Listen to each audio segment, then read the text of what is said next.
Isaac Asimov foi um autor de ficção científica, escritor e bioquímico, além de ser criador da série Fundação, que estão ligadas às séries Império Galáctico e Robôs.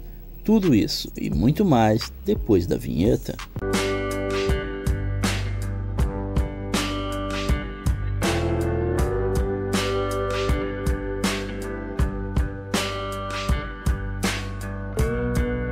Isaac Yudaovich Asimov é mundialmente conhecido como Isaac Asimov e nasceu no dia 2 de janeiro de 1920 em Petrovich, na Rússia Soviética, a atual Rússia. Asimov foi um escritor e bioquímico, autor de obras de ficção científica e da divulgação científica.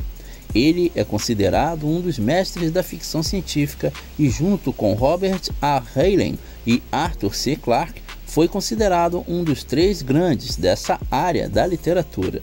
Sua obra mais famosa é a série da Fundação, também conhecida como Trilogia da Fundação, que faz parte da série do Império Galáctico e que tão logo combinou com a série Robôs. O autor também escreveu obras de mistério e fantasia, assim como uma grande quantidade de não ficção.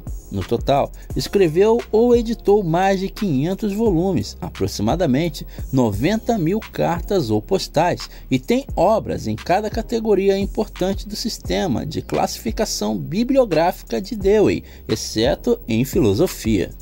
A maioria de seus livros mais populares sobre ciência explicam conceitos científicos de uma forma histórica, voltando no tempo o mais longe possível, quando a ciência em questão estava nos primeiros estágios.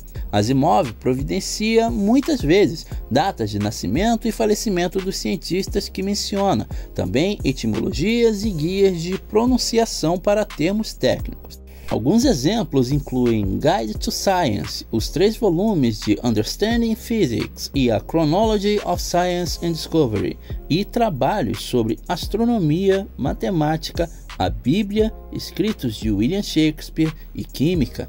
Foi em 1981 que um asteroide recebeu seu nome como uma forma de homenagem, o 5020 Asimov. Isaac Asimov é de origem russo-judaica, filho de Judá Asimov, um comerciante e moleiro, e Anna Rachel Berman Asimov, uma dona de casa, oriunda de uma tradicional família de judeus. Em virtude das diferenças entre o calendário hebraico e o calendário juliano, e também pela falta de registros, sua data de nascimento não pode ser precisada, situando-se entre 4 de outubro de 1919 e 2 de janeiro de 1920, sendo esta última considerada como a correta por Asimov, que sempre celebrou seu aniversário em 2 de janeiro. Asimov e sua família imigrou para os Estados Unidos quando ele tinha 3 anos de idade, se estabelecendo na cidade de Nova York em 1923. Como seus pais falavam sempre Yiddish e inglês com ele nunca aprendeu russo de fato, enquanto crescia no borough nova-iorquino de Brooklyn. Asimov aprendeu a ler por si próprio quando tinha 5 anos e permaneceu fluente em Yiddish, bem como em inglês. Seus pais tinham uma loja de doces e toda a família tinha de ir lá trabalhar. Revistas baratas chamadas pulp sobre ficção científica eram vendidas em lojas e ele começou a lê-las. Por volta dos 11 anos, começou a escrever histórias próprias e por volta dos 19 já era um fã de ficção científica e começou a vender suas histórias a revistas. John W. Campbell, o editor de Outstanding Science Fiction, para quem ele vendeu suas primeiras histórias, foi uma forte influência formativa e tornou-se seu amigo. Nesta revista, publicou o conto Liar, de 1941, onde apresentou Susan Calvin, personagem que tornou-se recorrente em sua obra e interpretada por diversas atrizes na TV e cinema, dentre as quais Bridget Mayhan, no filme de 2004, I, Robot. Asimov morreu em 6 de abril de 1992 em Nova York, foi cremado e suas cinzas foram espalhadas. Ele deixou sua segunda mulher Janet e as crianças do primeiro casamento. 10 anos depois de sua morte, a edição da autobiografia de Asimov, It's Been a Good Life, revelou que sua morte foi causada por AIDS. contraída através de uma transfusão de sangue recebida durante a operação de Japes em dezembro de 1983. A causa específica da morte foi falha cardíaca e renal, como complicações da infecção com o vírus do HIV.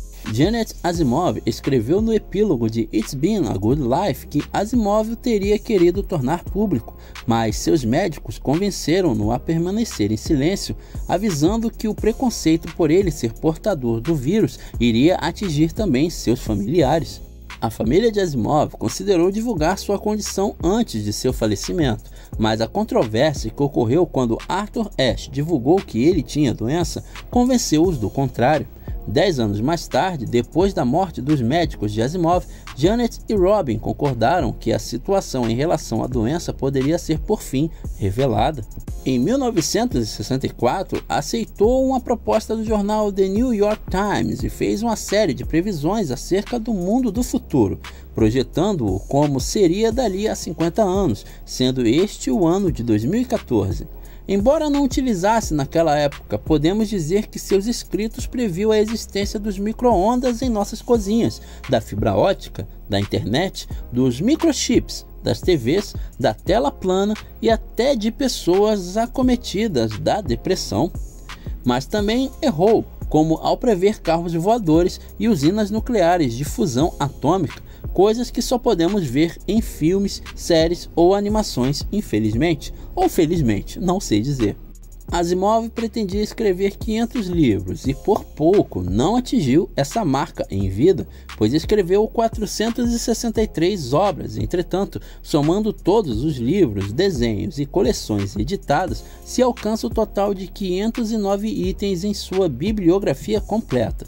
Asimov pode ter escrito Opus 400, que seria uma comemoração de 400 publicações. Contudo, a lista de comemorativos da bibliografia vai apenas até o Opus 300. Quanto às leis da robótica, elas foram apresentadas no livro Eu, Robô. As 3 leis da robótica foram criadas como condição de coexistência dos robôs com os seres humanos, como prevenção de qualquer perigo que a inteligência artificial pudesse representar à humanidade, e elas são: primeira lei, um robô não pode ferir um ser humano ou, por inacção, permitir que um ser humano sofra algum mal.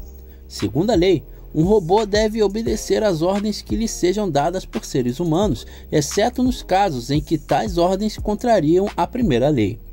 Terceira lei, um robô deve proteger sua própria existência, desde que tal proteção não entre em conflito com a primeira e segunda leis. Mais tarde, no livro Robôs e Império, o robô Daniel viria a instituir uma 4ª lei, a Lei Zero. Lei Zero. Um robô não pode fazer mal à humanidade e nem, por inacção, permitir que ela sofra algum mal. Quanto ao corolário de Asimov, ele foi publicado pela primeira vez no artigo Asimov's Corollary, publicado na The Magazine of Fantasy and Science Fiction em fevereiro de 1977 e foi republicado em diversas obras posteriores do autor. O corolário se baseia na primeira lei de Clarke, que diz: quando um cientista distinto e experiente diz que algo é possível, é quase certeza que tem razão. Quando ele diz que algo é impossível, ele está muito provavelmente errado. Se esse conteúdo agradou você, se inscreva no canal e ative as notificações.